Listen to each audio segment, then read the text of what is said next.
Thank you, Madam Speaker. So I was looking at a local news source here today.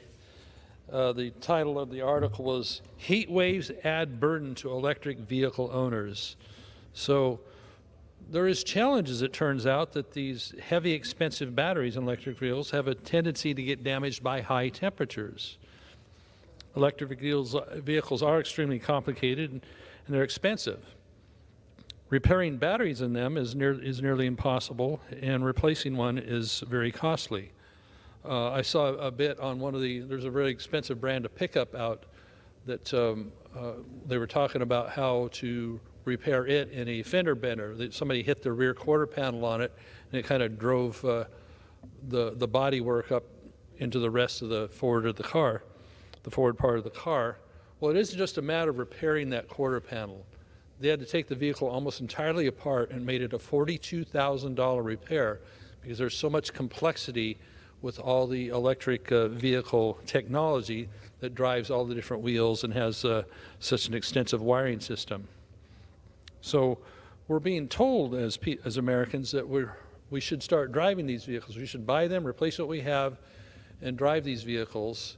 And we have my home state of California basically forcing the mandate on that, followed closely behind Biden administration, wanting to do certain things they make up a year, okay, X amount by 2030, let's say 50% by 2030 and 75% by 2035, and same thing at the federal level, X amount by 2040 and 2050. They just make this stuff up with fancy round numbers. So some of the recommendations in the article about how to deal with your electric vehicles are actually the absurd part of it, is that when for the EV drivers, they should don't park your car in the sun, okay?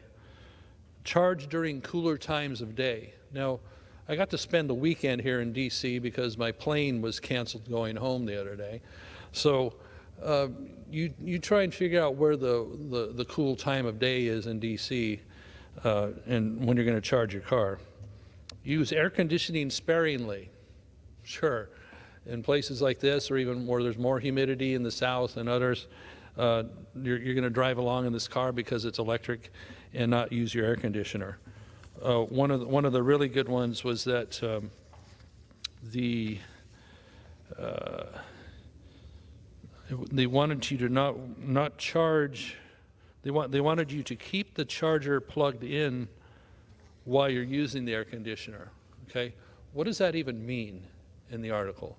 Keep your vehicle charging plugged in while you're using the battery charger. Does that mean, people made fun of this when they first came along, that you would have an extension cord that's 10 miles long so you can keep it charging while you're driving around? I mean, it becomes really absurd after a while. So what is the bottom line here? For certain people, electric vehicles make sense for them. If they have short commutes, if they do a lot of in-town driving, and it'll last for a particular amount of time. The article goes on to state, though, that most of the time you can come home and plug in, and then you don't need to use a fast charger unless you're on a long trip. If you're on an extended trip, then you're going to have to find a means to do that. You can't just go 200 miles and then charge it for 8 hours, but they don't want you to use a fast charger because it's tough on the battery in hot conditions. So your mobility is really what's being affected, what's being taken away here. And there's those in this place, in the regulatory scheme we have in my home state of California or here in DC, that don't really care that you have mobility. They don't want you to have that mobility. They want you to be tied to what they believe are your walkable neighborhoods and stay in your 15-minute cities. They don't seem to like that. So this all starts with these mandates. Taking away the systems, the things that you use normally, use well, use at your choice, and forcing you into something else. So whether it's your vehicles, whether it's your gas stove, or your other appliances, your yard maintenance tools, they want to take that out and convert you to a grid that is not actually ready to accept the mass amount of charging that is going to be needed to do this again. California's grid on any hot day is close to going down. They have to start telling people to shut off their manufacturing plants and such so they can keep the grid going. They're tearing down hydroelectric dams in my district right now because they aren't green enough, even though it makes CO2-free power.